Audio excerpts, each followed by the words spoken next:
नमस्कार विद्यार्थी मित्रांनो, कशा आहात सगळेजण? हसत राहा, खेळत राहा, अभ्यासात व्यस्त राहा आणि मस्त राहा. मागील व्हिडिओमध्ये मला वाटते आपण आपलं पेज नंबर 45 वरील आपलं चालू आहे सध्या प्रॉब्लेम सेट 2 पेज नंबर 45 त्यामधला आपला 14वा क्वेश्चन आपल्याला या व्हिडिओमध्ये घ्यायचा आहे. मागील व्हिडिओमध्ये आपण 12, 13 हे दोन्ही क्वेश्चन सॉल्व्ह केलेत.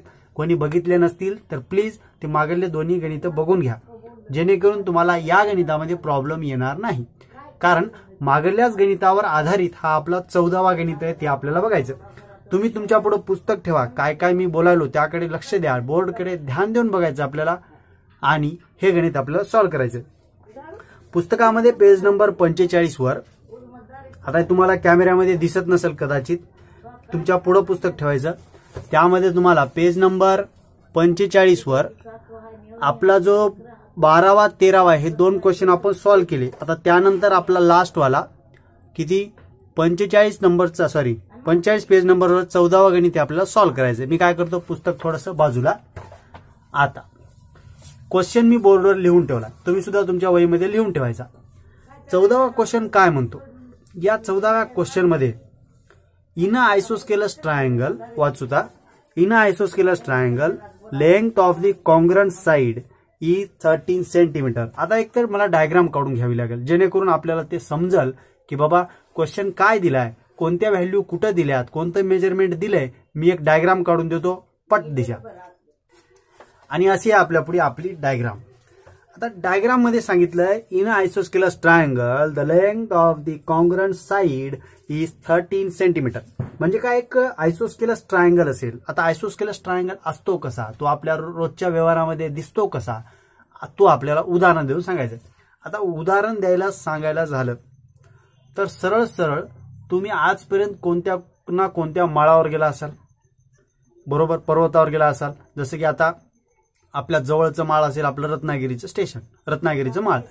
त्या माळावर जर तुम्ही एका साईडनं चलत असाल आणि दुसऱ्या साईडनं जर उतरत असाल तर ते दोन्ही डिस्टन्स कसे असतात, चढणे आणि उतरणे एकाच मापाचे असतात, बरोबर. जर तो तुम्ही बेस जॉईंट केला तेव्हा तो ट्रायंगल जो तयार होईल त्याला आयसोस्केलस ट्रायंगल म्हणतात. सोप्या भाषेत म्हणजे ज्या ट्रायंगलच्या दोन बाजू सारख्या मापाच्या असतात त्याला आयसोस्केलस ट्रायंगल म्हणतात. जे की आपल्याला आपल्या डायग्राममध्ये 13 सेंटीमीटर 13 सेंटीमीटर दोन सारखे माप दिले, म्हणून आपल्याला ही डायग्राम हा ट्रायंगल आयसोस्केलस ट्रायंगल म्हणून बनता येतो, जे की आपल्याला दिलाय. And it's base is 10 centimetre. हा बेस किती आहे, 10 सेंटीमीटर आहे. Find the distance between the vertex. म्हणजे हा वरचा जो शिरोबिंदू असेल तो काय असेल, व्हर्टेक्स असेल. Opposite to the base and the centroid. आपल्याला डिस्टन्स काढायचं. कोणतं डिस्टन्स, या व्हर्टेक्स पासून या बेसकडे अपोजिट असलेलं म्हणजे एडी वाला डिस्टन्स काढायचंय. आणि एडी वाला डिस्टन्स एडीच्या दिशेनं असलेलं कुठपर्यंत, सेंट्रॉइड पर्यंत म्हणजे जी पर्यंत डिस्टन्स म्हणजे एजी ची व्हॅल्यू आपल्याला काढायची आहे. हा झाला क्वेश्चन, हा झाला क्वेश्चन. आता मेन मुद्दा यामध्ये जर आपण बघितलं तर सर्वात अगोदर आपण काय लिहितो, गिवन व्हॅल्यू लिहितो. आता काय करेल आपण, काय करू, सरळ सरळ आपल्या उत्तराला सुरुवात करू. म्हणून मी आन्सरला सुरुवात करते वेळेस लिहू शकतो, let triangle ABC is an isosceles triangle. Isosceles triangle. Length of the congruent side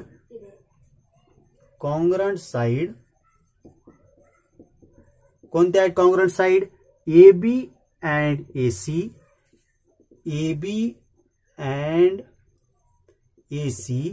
is 13 centimeter. Therefore, AB is equals to AC is equals to 13 centimetre आपल्याला घेता येते, जे की आपण घेतलं. आता पुढं and its base कोणता आहे, base BC is equals to 10 centimetre, जे की आपल्याला गिवन आहे. हे जर आपण क्वेश्चन वरून जेवढं आपल्याला काय माहिती आपल्या आन्सर मध्ये लिहिता आलं तेवढी माहिती आपण लिहून घेतली. आता पुढं आता थोडंसं आपल्याला आपल्या डायग्रामकडे ध्यान देऊन बघायचं, नजर देऊन बघायचं. जसं की तुम्ही तुमच्या घरीच बघा, एखाद्या भिंतीवर जर पाल असेल आणि ती तिच्या भक्ष्याकडे म्हणजे जो काय किडा असेल बारका त्याच्याकडे एवढ्या बारकाईने लक्ष देते, जसं तो किडा तिच्या एरियामध्ये आला तसंच तिनं त्याच्यावर झडप घालते. राईट. मग त्याच प्रकारे त्याच नजरेनं आपल्याला डायग्रामकडे बघायचंय आणि आपल्या आन्सरकडे जायचं. सर्वात अगोदर तर काय, हे गिवन व्हॅल्यू लिहिल्याच्या नंतर मला एक ट्रायंगल दिसला इकडं, दुसरा ट्रायंगल दिसला तिकडं, इकडं आणि तिकडं. हे दोन ट्रायंगलचे नावं जर मी काढले, ADB आणि ADC, या दोन ट्रायंगलमध्ये AD ही साइड कॉमन आहे, AB आणि AC हे सुद्धा दोन एकाच मापाचे आहेत, दोघांचे हायपोटेन्यूस सारखे आहेत. आणि मग मला एक प्रॉपर्टी आठवली पाहिजे. कोणती प्रॉपर्टी? हायपोटेन्यूस side property. कोणत्याही ट्रायंगल, जसं की आपण सिमिलॅरिटी चॅप्टरमध्ये बघितलो की बाबा जे दोन ट्रायंगल असतील, समजा हे दोन ट्रायंगल आहेत, या दोन ट्रायंगलमध्ये हा पहिला एक हायपोटेन्यूस दुसरा एक हायपोटेन्यूस जर सारखा मापाचा असेल आणि त्या दोघांपैकी एक बाजू जर कॉमन असेल, एक समजा इकडे तोंड करून आहे, पुन्हा हीच डायग्राम तयार होणार आहे. उदाहरणात सुद्धा तीच होईल, क्वेश्चनमध्ये सुद्धा तीच होईल. आणि एक साइड जर बेस कॉमन असेल तर हायपोटेन्यूस साइड प्रॉपर्टीनुसार ते दोन ट्रायंगल आपल्याला सिमिलर घेता येतात. आता हे सगळं झालं बोलणं. आता आपण मेन मुद्दा लिहून काढूया. कोणते दोन ट्रायंगल समजले होते? पहिला ट्रायंगल ADB, ADC हा दुसरा ट्रायंगल. मी इथं लिहिणार now in triangle ADB and triangle ADC. या दोन ट्रायंगल मधून आता तुम्ही म्हणसाल सर AD कुठं आहे? AD आपण आपल्या क्वेश्चन मध्ये इंट्रोड्यूस केला नाही, किंवा या लाईनच्या अगोदर आपण काय करू, AD ला अगोदर लिहून घेणार. काय लिहून घेणार? ड्रॉ. काय ड्रॉ करायचं सर? AD काढायचा आहे. कशावर काढायचा? परपेंडिक्युलर BC वर काढायचा आहे. Draw AD perpendicular to BC, AD perpendicular to BC and जे काही पॉइंट तयार होतील खाली BDC, हे तिन्ही कसे असतील? एक रेषीय असतील, लिनियर असतील, हे आपल्याला दाखवावं लागणार आहे. आता पुढं जे की आपण ट्रायंगल काढले होते, triangle now in triangle ADB and triangle ADC. हा जो अँगल आहे कसा आहे? 90 डिग्री. त्याच्या अपोजिट वाला सुद्धा किती राहील? 90 डिग्रीच राहील. Therefore angle ADB is congruent to angle ADC. याला कारण मला देता येईल, कारण असेल बोथ 90 डिग्री. राईट. हे झालं एक अँगल आपण 90 डिग्री दाखवला. आता पुढं side AB is congruent to side AC. Side म्हणावं किंवा त्याचं नाव हायपोटेन्यूस सुद्धा देऊ शकतो, किंवा आपण नेहमी साइड यूज करतो, साइडच देऊ, जास्त अवघडच जाणार नाही.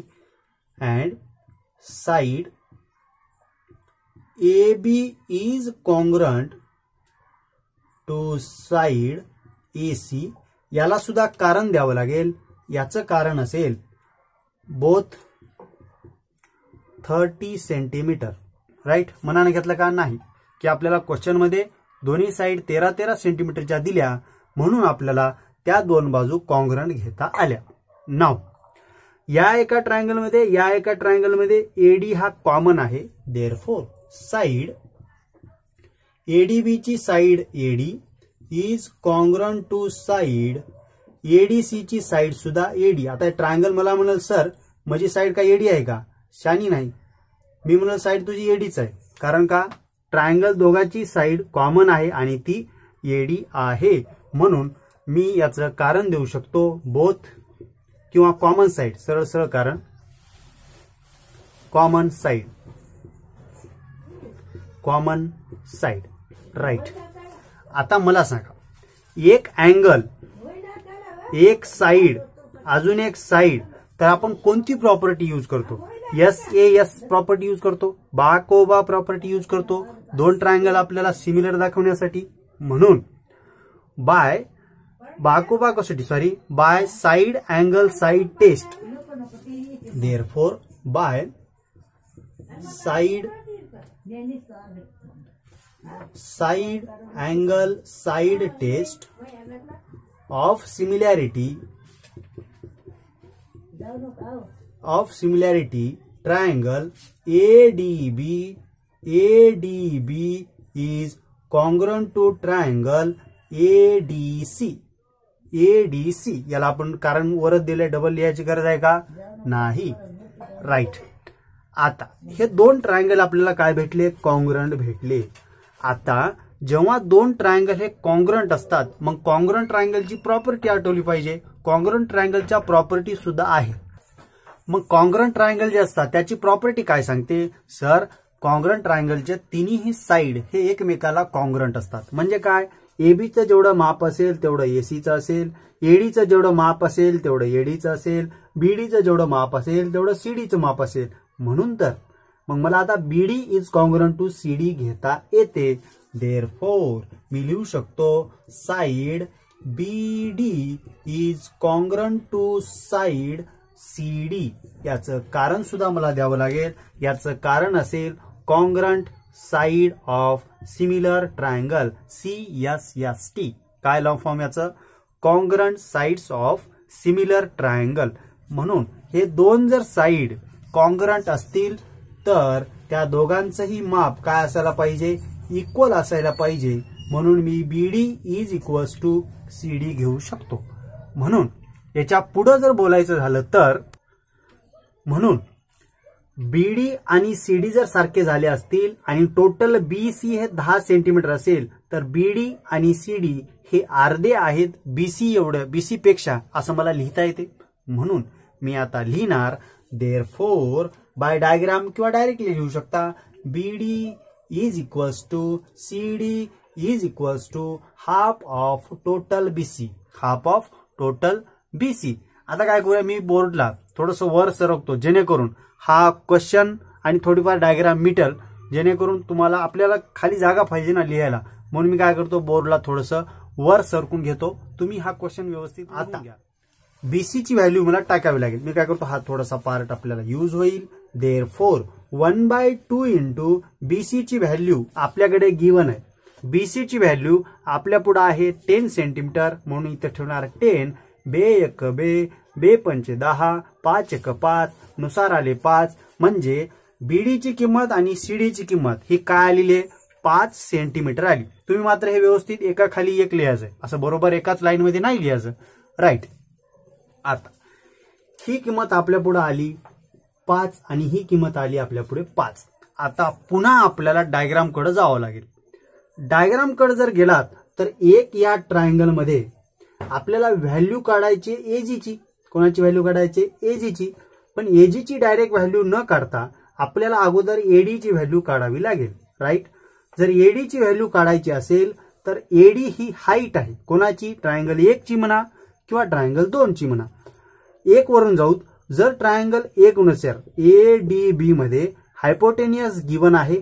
बीसी बेस, बीडी आपण बेस काढलाय, तर हाईट आपल्याला एडी काढायला कोणी थांबवणार आहे का?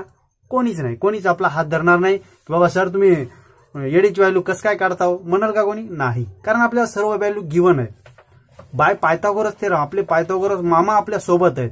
ते आपल्या हाताला धरून जातील आणि एडीची व्हॅल्यू काढून आणतील. चला तर मग पुन्हा आपण ट्रायंगल कडे जाऊ. एडीबी मध्ये नाव मी इथे लिहू शकतो. नाव इन अ ट्रायंगल एडीबी जो अँगल आहे तो लिहावा लागेल. ADB is 90 degree.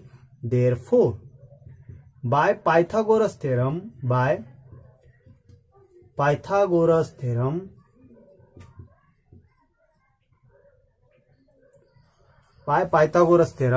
एडीबी मध्ये 1 नंबर मध्ये आपल्याला पायथागोरस लागू करायचा आहे. AB square is equals to height असेल एडी स्क्वेअर प्लस बेस असेल बीडी स्क्वेअर. हे जर आपण व्हॅल्यू लिहिली, पण आपल्याला एडीची व्हॅल्यू काढायची. काय करायचंय? एडीची व्हॅल्यू काढायची. म्हणून मी पुढल्या स्टेप मध्ये काय लिहू शकतो? खाली याच्या AD square is equals to खाली AB स्क्वेअर असेल डावीकड, हा BD स्क्वेअर रागारागात तिकडे जाईल, प्लस वाला BD स्क्वेअर तिकडे जाऊन मायनस BD स्क्वेअर होईल, म्हणजे AB square minus BD square होऊन जाईल. आता या दोघांच्या व्हॅल्यू मला टाकता येतील. मी थोडस हा इथून पार्ट घेईल. Right now AB square is equals to AD square is equals to AB square. AB ची व्हॅल्यू आपल्या पुढे आहे 13 म्हणून 13चा वर्ग मायनस BD स्क्वेअर. BD ची व्हॅल्यू आपल्या पुढे 5 म्हणून लिहिणार 5चा वर्ग. ओके, हे 13. पुढं 13चा वर्ग 169 मायनस 25 ला 25. आता 9 मधून 5 गेले 4, 6 मधून 2 गेले 4, 1 ला 1. ही असेल एडीच्या वर्गाची value. Taking square root of both side. Taking square roots of both side. AD is equals to 12 centimetre. आणि ही आपल्याला मिळाली टोटल एडीची व्हॅल्यू. कोणाची व्हॅल्यू? टोटल एडीची व्हॅल्यू आपल्याला मिळाली. पण आपल्याला एजी ची व्हॅल्यू माहित पाहिजे. पण जी हा सेंट्रॉइड आहे का नाही ही अगोदर आपल्याला आन्सरला सांगावं लागेल. ते कसं सांगतात ते आपण बघू. जर पॉइंट जी ला मला सेंट्रॉइड दाखवायचा असेल तर मला सांगा सेंट्रॉइड हा मीडियनवर असतो. मग जी ला जर सेंट्रॉइड सांगायचं असेल तर एडीला मला काय सांगावं लागेल? मीडियन सांगावं लागेल. जर एडीला मला मीडियन सांगावं लागेल तर डी हा मिड पॉइंट पाहिजे. कोणाचा? बीसीचा. तो आहे का मला चेक करावं लागेल.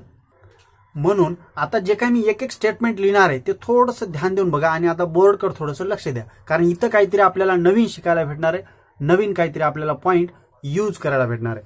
बट आता मी लिहिणार but point D is mid point of BC. जर डी हा बीसीचा मिड पॉइंट असेल तर मी एडीला मीडियन लिहू शकतो. देअरफोर लाईन किंवा साइड एडी इज मीडियन. जर एडी मीडियन झाली तर त्यावरचा पॉइंट जी हा सेंट्रॉइड आहे असं आपल्याला लिहिता येते. Therefore point G is centroid. आणि एकदा का आपल्याला सेंट्रॉइड भेटला हा जी पॉइंट आहे. एकदा का पॉइंट आपल्याला सेंट्रॉइड भेटला की त्याची प्रॉपर्टी असते की जो एजी डिस्टन्स राहणार आहे, म्हणजे काय, जे व्हर्टेक्स आहे तिथून त्या सेंट्रॉइडची जी लांबी राहणार आहे ती 2/3 टाइम्स ऑफ टोटल मीडियन राहते. काय असते? जी मीडियनची लांबी आहे जी की आपण 12 सेंटीमीटर काढली ती लांबी व्हर्टेक्स पासून ते सेंट्रॉइड पासूनची लांबी. Therefore AG is equals to 2/3 times of median. Median आपल्या पुढे आहे एडी म्हणून लिहिणार एडीला AD is equals to 2/3 times of एडीची व्हॅल्यू आपण काढून ठेवली 12 सेंटीमीटर. म्हणून 12 सेंटीमीटर लिहिली. 3 × 3, 3 × 12, 4 × 2 8 म्हणून एजीची व्हॅल्यू 8 युनिट असेल सेंटीमीटर. अशी आपण व्हॅल्यू काढली. एजीची व्हॅल्यू 8 सेंटीमीटर. राईट. तुम्ही सुद्धा तुमचं पुस्तकामध्ये आन्सर आपलं चेक करा, बरोबर आलं की नाही हे कमेंटमध्ये सांगा. आणि मला असं आढळलं जे आपल्या व्हॅल्यूज असतात तुम्ही कमेंट करून सांगत नाही की सर इथं तुमचं लिहिणं राहिलं. आता कसं असते शिकवते वेळेस ते फ्लोमध्ये एखादी व्हॅल्यू विसरून जाते किंवा एखादी लाईन ही एक्स्ट्रा येऊन जाते. ते तुम्ही कमेंट करून सांगा की सर इथली व्हॅल्यू इथं तुम्ही लिहिली नाही किंवा एखादं लाईन तुम्ही एक्स्ट्रा लिहिली ती लिहायची गरज सुद्धा नव्हती. असे कमेंट करून सांगा जेणेकरून मला मी कुठं कच्चं राहिलो किंवा कुठं शिकवायचं राहिलो ते मला समजून जाईल. ओके. तुम्हाला हे गणित समजलं का? कमेंट करून प्लीज सांगा, म्हणजे मला पुढचं गणित कशा पद्धतीनं अजून सोप्या पद्धतीनं सांगता येईल ते कळून जाईल. ओके. आता हे झालं आपलं एजीची व्हॅल्यू 8 सेंटीमीटर, जे की आपण find the distance between vertex opposite to the base and the centroid. या व्हर्टेक्स पासून बेसला अपोजिट असलेल्या आणि सेंट्रॉइड पासूनचं डिस्टन्स एजीची व्हॅल्यू आपल्याला काढायला सांगितली. आपण एजीची व्हॅल्यू व्यवस्थित काढून घेतली. ओके. हे झालं आपलं 14वे गणित, लगेच बघूया आपण आपलं 15वे गणित काय म्हणते ते. चला तर मग जाऊया आपण आपल्या 15व्या गणिताकडे. पण एक मिनिट थांबा थोडंसं. फायनल आन्सर मला वाटते मागल्या गणितामध्ये जेव्हा मी बनवलेला व्हिडिओ मी स्वतः बघत होतो तेव्हा मला असं आढळून आलं की जे फायनल आन्सर लिहायचं राहिलं होतं ते आता यावेळेस लिहायचं. आता सुद्धा विसरलो होतो पण अचानक आठवण आली. तर मी फायनल आन्सर काय लिहू शकतो, क्वेश्चनला अनुसरून. आता क्वेश्चन तुम्हाला दिसणार नाही, मला दिसतोय बोर्डच्या वर आहे. Find the distance between the vertex. Therefore लिहू शकतो therefore distance between the vertex opposite to the base. Question मध्ये बघा, opposite to the base and the centroid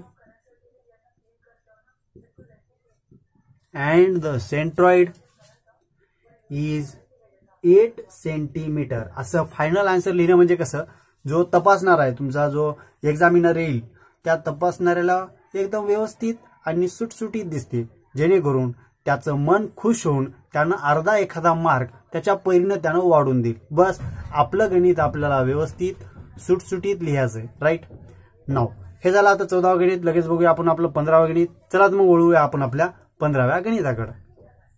आणि असा आहे आपला 15वा क्वेश्चन. 15वा क्वेश्चन काय म्हणतो, आता तुमच्या पुढे पुस्तक ठेवा. त्या पुस्तकामध्ये पेज नंबर 45 झाल्याच्या नंतर पेज नंबर 46 वर 46 वर हा आपला वर क्वेश्चन आहे. 15वा क्वेश्चन इन अ ट्रॅपेझियम, जो की मी इथे लिहून ठेवलाय. तुम्ही तुमच्या वहीमध्ये सुद्धा लिहून ठेवा. क्वेश्चन काय म्हणतो हे आपण अगोदर समजून घेऊ. पुस्तक थोडंसं बाजूला राहील.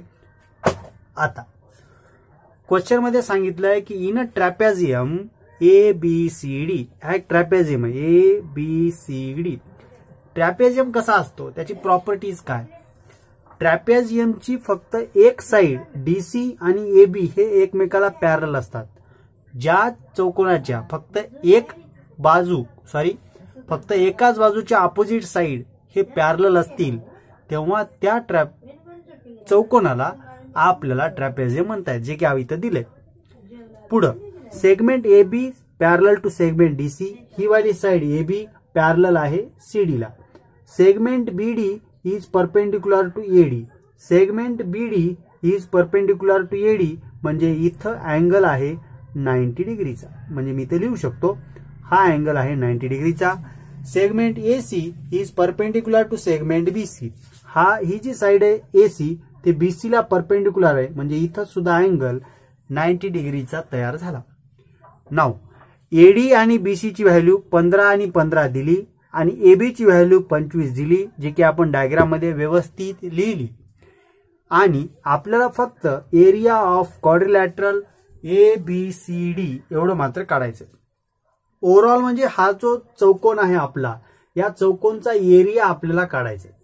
आता बऱ्याच वेळेस असते बघा, आता आमच्या गावाकडे तर जेव्हा एखाद्या शेतकऱ्याच्या शेताची मोजणी करायची असते. आता शेत कसे असतात बघा, कधी कोणाच्या शेतामधून होळ गेलेला असतो, कोणाच्या शेतामधून कॅलन गेलेला असतो, कधी कोणाचा धुरा फोडतात. अशा वेळेस काय होतात, शेत हे चौकोनी न राहता बऱ्याच वेळेस जे आपले जे शेत असतात ते अशा ट्रॅपेझियमच्या आकाराचे होऊन जातात. बाय चान्स मध्ये मोजण्यामध्ये किंवा कोणी नांगरते वेळेस वखरते वेळेस त्यावेळेस धुरा फोडण्याचे केसेस घडतात. त्यामुळं चौकोनी न राहता हे शेत कसे होऊन जातात, ट्रॅपेझियम होऊन जातात. कोस येतो, आपल्या भाषेत काय म्हणतो तो कोस येतो. हा इकून एक कोस आला.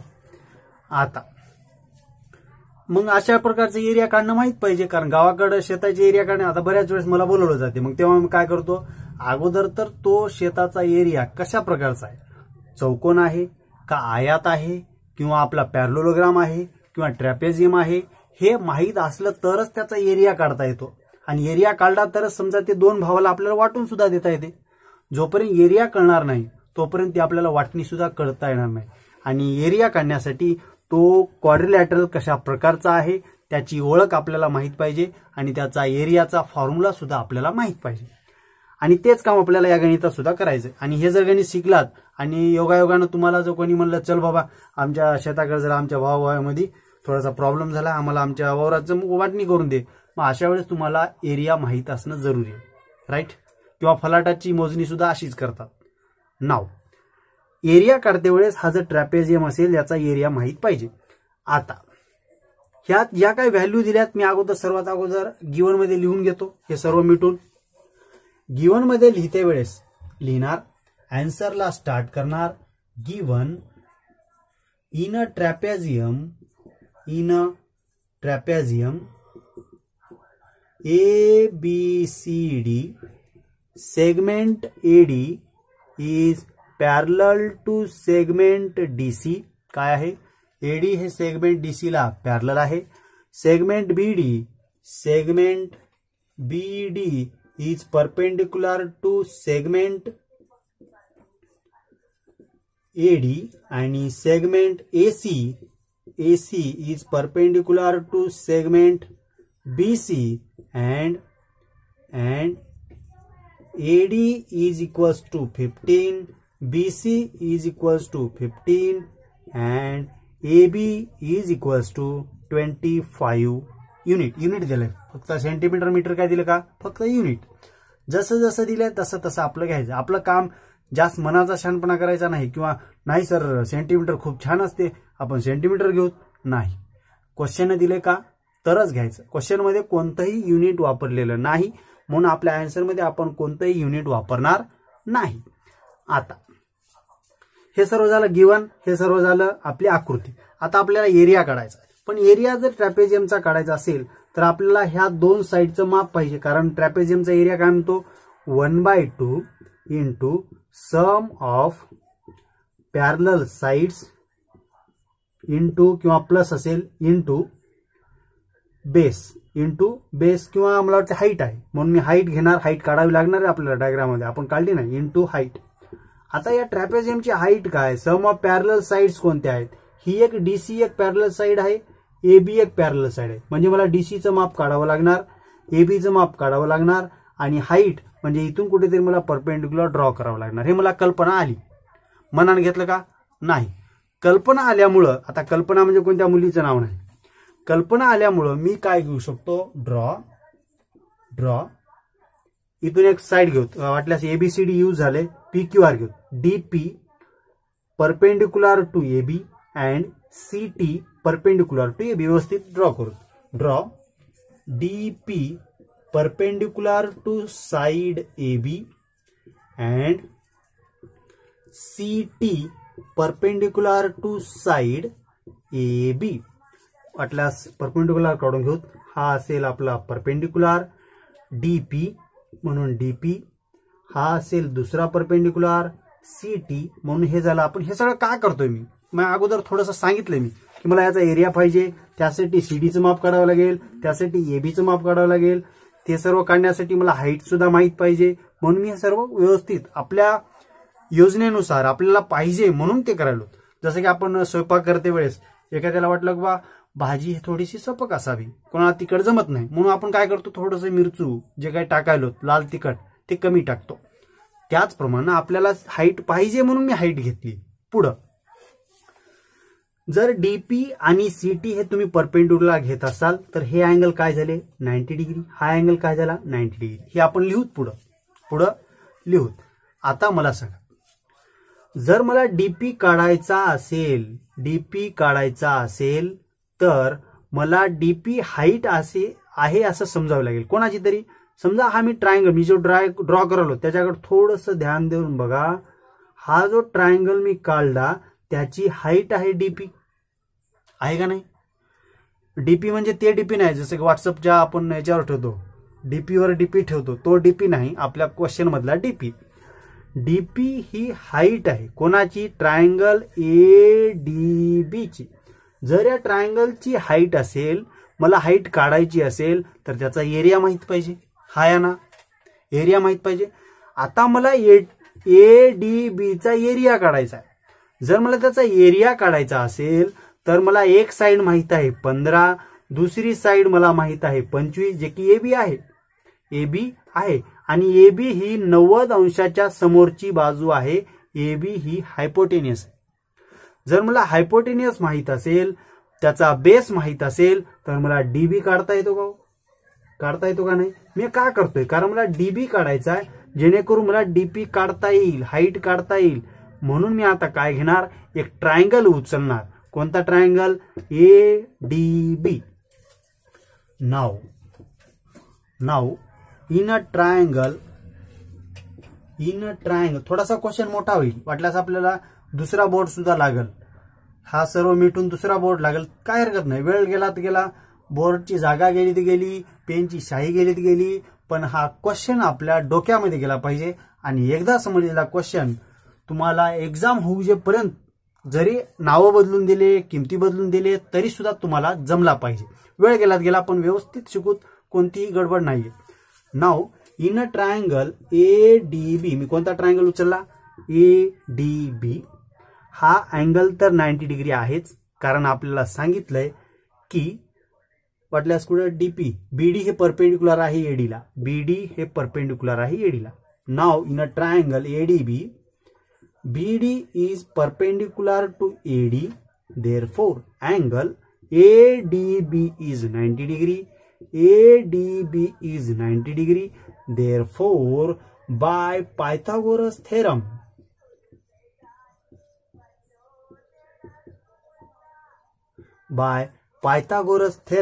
आता मी इथं लिहित बसणार नाही लहान लेकरासारखं की hypotenuse square is equals to height square plus base square. नाही, आता शॉर्टकट मी AB square is equals to AD square plus BD square न घेता BD square minus AB square, BD square is equals to, लिहिल्याशिवाय समजत नाही, BD square is equals to height आहे, hypotenuse मधून आपल्याला बेस मायनस करावा लागेल. हायपोटेनियस आहे AB, म्हणून AB स्क्वेअर मायनस बेस आहे AD. आता तुम्ही मग शॉर्टकट का लिहिला, याचं आहे उत्तर.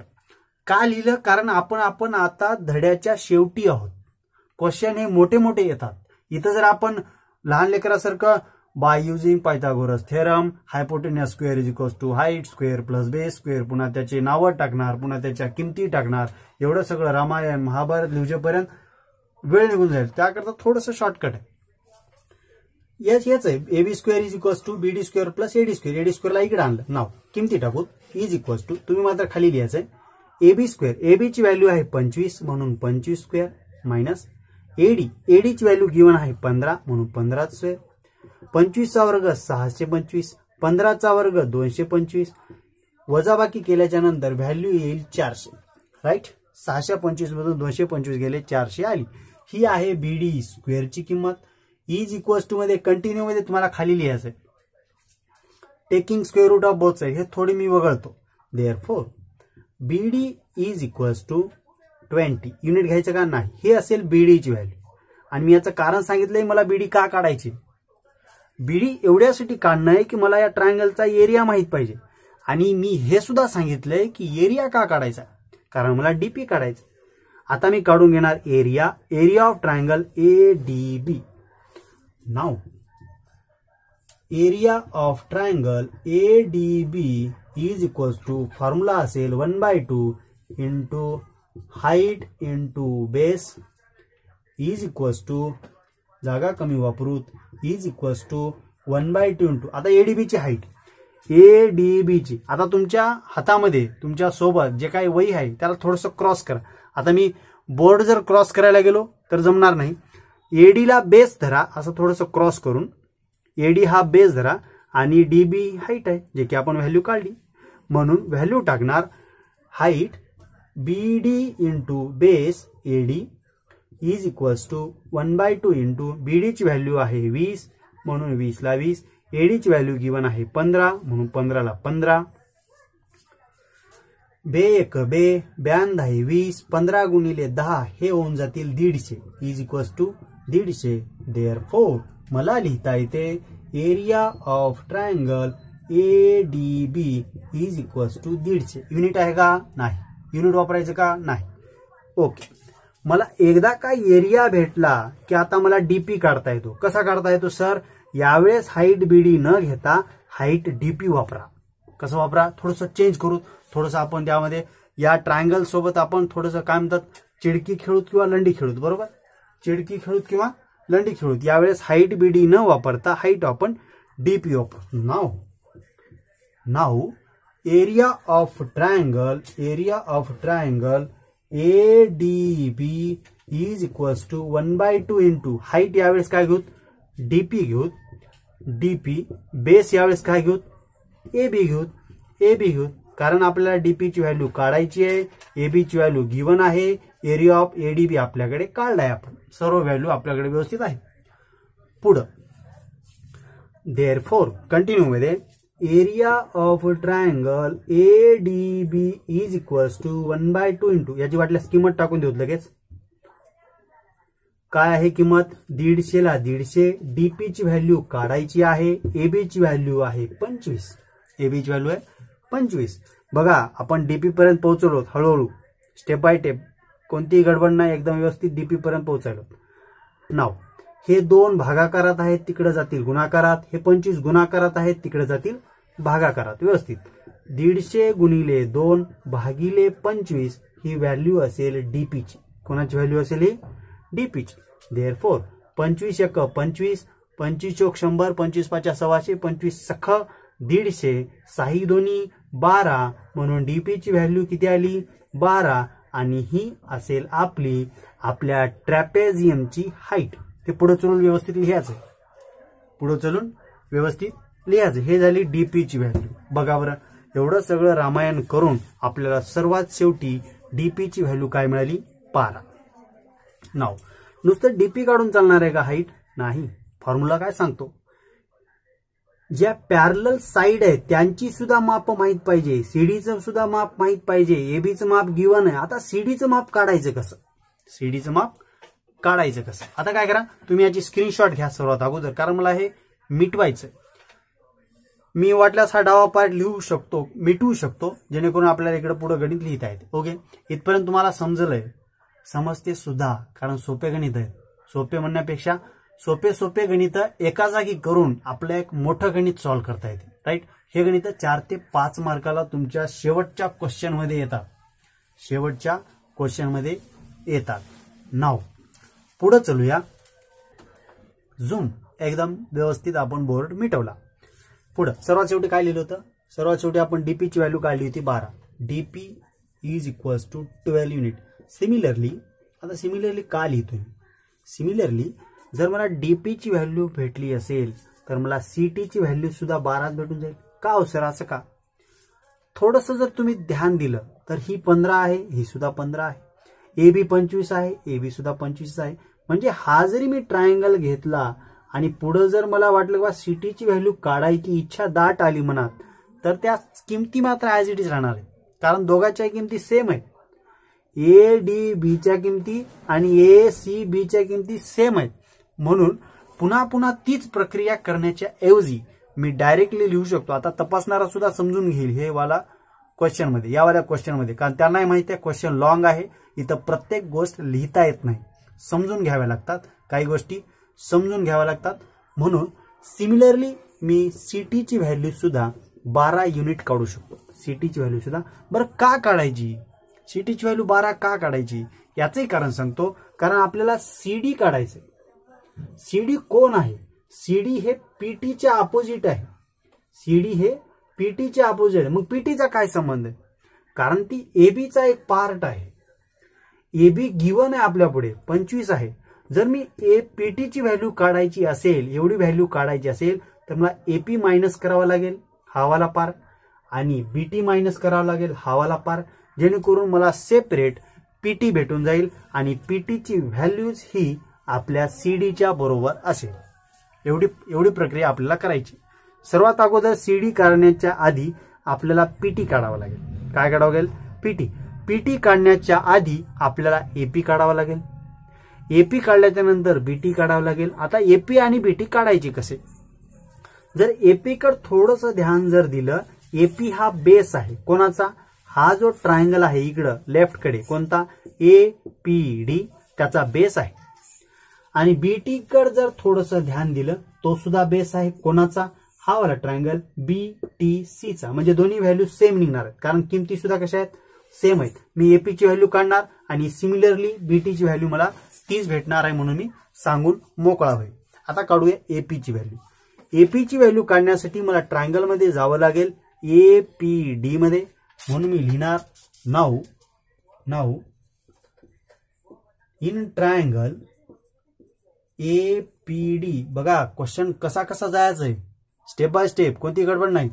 APD मध्ये angle APD is 90 degree, comma AD ची व्हॅल्यू 15, AD ची व्हॅल्यू 15, DP ची व्हॅल्यू आपण काढली आहे 12, म्हणून DP ची व्हॅल्यू आहे 12. देअरफॉर बाय पायथागोरस थेरम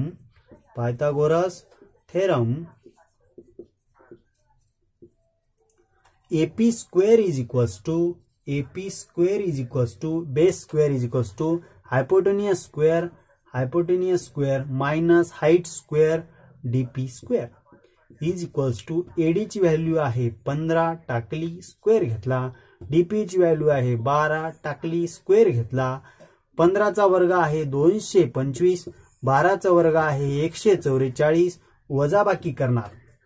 5 मधून 4 गेले 1, 2 मधून 4 जात नाहीत, हे घेतला हातच्या 12 मधून 4 गेले 8, 1 मधून 1 गेला 0 म्हणजे 81. हे कोणाची व्हॅल्यू आहे? AP स्क्वेअर ची व्हॅल्यू आहे 81. देअरफॉर AP ची व्हॅल्यू मला मिळाली 9. AP ची व्हॅल्यू मला काय मिळाली? 9. सिमिलरली मी लिहू शकतो, सिमिलरली जर AP 9 असेल तर सिमिलरली मला BT ची व्हॅल्यू सुद्धा काय भेटणार आहे? 9 भेटणार आहे, म्हणून BT सुद्धा मी घेणार 9. या दोन्ही व्हॅल्यू काढण्याचं कारण एवढं की त्या दोन्ही व्हॅल्यू मला AB मधून काय करायच्यात? काढून टाकायच्यात, जेणेकरून मला PT भेटणार.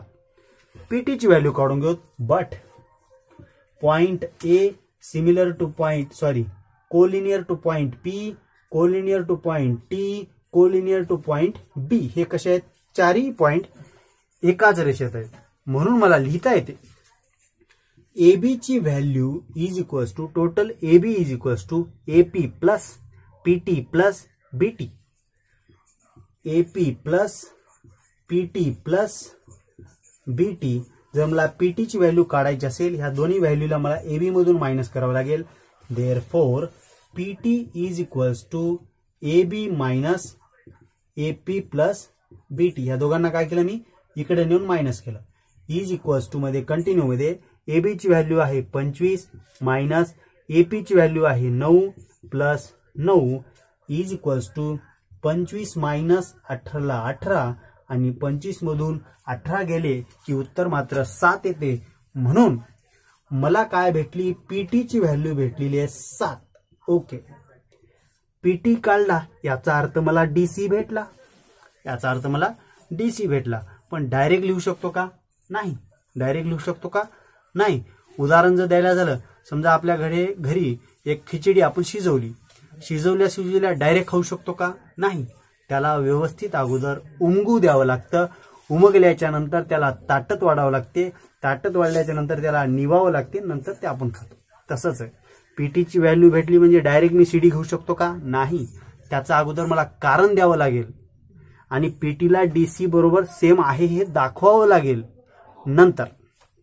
नाव आता गिवन कडे जाऊ. जर CD हे AB ला परपेंडिक्युलर असेल, CD हे AB ला पॅरलल असेल आणि ह्या दोन साइड कोणत्या DP आणि ह्या CT जर परपेंडिक्युलर असतील, तर मला DC हे पॅरलल आहे PT ला घेता येते. वाटल्यास मी जे काय बोललो ते लिहून टाकतो. काय करतो? लिहून घेतो. वाटल्यास जागा आपला कुठं आहे? इथं आहे. बट ॲज अ गिवन काय गिवन आहे? Segment AB is parallel to segment DC, segment AB is parallel to segment DC, segment DC. Therefore जर AB हे DC ला पॅरलल असेल तर PT हे DC ला पॅरललच राहील. का राहील?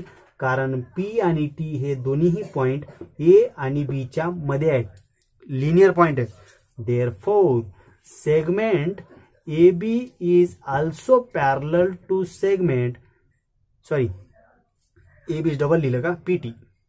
PT is parallel to segment DC. AB च्या ऐवजी आता काय घेतलं मी? PT घेतलं.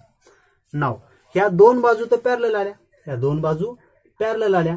जर मी ह्या दोन बाजू पॅरलल दाखवल्या तर हा मधला जो चौकोन होणार आहे तो कोणता राहू शकतो? पॅरलोलोग्राम राहू शकतो. का? कारण एखाद्या चौकोनामध्ये जर अपोजिट साइड ह्या एकमेकाला पॅरलल असतील, अपोजिट साइड्स ह्या एकमेकाला पॅरलोलोग्राम असतील, पॅरलल असतील, तर तो चौकोन पॅरलोलोग्राम आहे म्हणून आपल्याला सांगता येतो. बस या दोन बाजू पॅरलल भेटल्या का? भेटल्या. नाव ह्या दोन बाजू पॅरलल सांगायच्या कशा? जर या दोन बाजू मला पॅरलल दाखवायच्या असतील तर त्या दोन्हीही एकाच साइडला परपेंडिक्युलर आहेत हे दाखवावं लागेल आणि ते दाखवता सुद्धा येते. डीपी परपेंडिक्युलर आहे एबीला अँड ऑल्सो सीटी परपेंडिक्युलर आहे एबीला. कारण भेटलं म्हणून. But D P is perpendicular to segment A B and also CT is perpendicular to AB. Therefore, segment DP is parallel to segment CT घेता येते. कारण याला वाटल्यास कारण सुद्धा व्यवस्थित देऊ.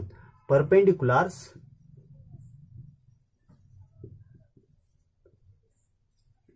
to same sides are parallel. व्यवस्थित कारण दिलं. नाव आपण काय केलं बरं? एवढं सगळं लिहून काय बहादरी केली?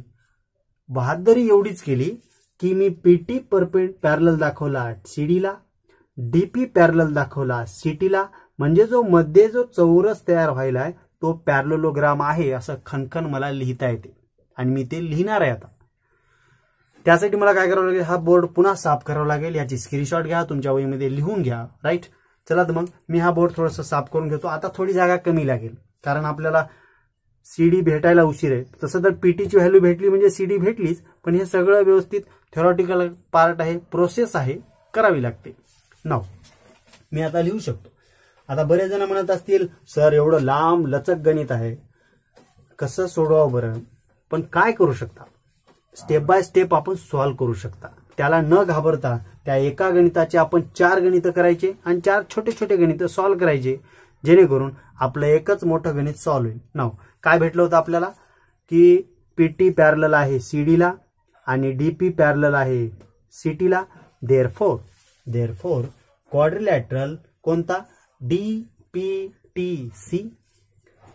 DPDC is an पॅरलोलोग्राम.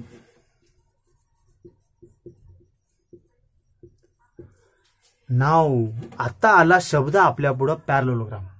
जर पॅरलोलोग्राम एखादा क्वाड्रिलॅटरल असेल तर त्याच्या अपोजिट साइड जर पॅरलल तर आहेतच आपण दाखवलंय, तर त्या कॉन्ग्रंट सुद्धा असतात. कशा असतात? कॉन्ग्रंट सुद्धा असतात. देअरफॉर नाव मी घेऊ शकतो PT is equals to CD किंवा side CD is equals to side PT. याला कारण सुद्धा द्यायचं आहे. कारण मी लिहिणार opposite sides of parallelogram. Spelling मध्ये एखाद्या वेळेस इकडे तिकडे होऊ शकते. ओके. नाव जर देअरफॉर सीडीची व्हॅल्यू, पीटीची किंमत आपल्या पुढे 7 आहे म्हणून मी सीडी इज इक्वल्स टू 7 घेऊ शकतो. आता कुठं सीडी भेटला. सीडी भेटल्याच्या नंतर आता थोडंसं मनाला शांती वाटली की बाबा एरिया ऑफ पॅरलोलोग्राम आता काढता येतो. फॉर्म्युल्यामधल्या ज्या काही किमती आहेत तेवढ्या मला भेटल्या. नाव आता मी डायरेक्ट उशीर न करता गडबड न करता आपण फॉर्म्युला टाकू. नाव एरिया ऑफ क्वाड्रिलॅटरल कोणता? ABCD, जे की आपल्याला आन्सर म्हणून द्यायचं आहे. ABCD is equals to 1/2 into वाटल्यास फॉर्म्युला आपण सेपरेट देऊ शकतो किंवा लिहून त्याला कारण म्हणून आपण सांगू शकतो. 1/2 इंटू CD प्लस दुसरा parallel side AB into height काय जे की आपण काढून ठेवली DP इंटू DP. याला कारण देऊया formula of area of trapezium. Is equals to 1/2 into CD. CD ची व्हॅल्यू काय आहे 7 प्लस AB ची व्हॅल्यू आहे 25 इंटू DP ची व्हॅल्यू आपण काय काढून ठेवली होती सांगता का बरं? मला वाटते DP ची व्हॅल्यू आपल्या पुढं 12 आली होती का?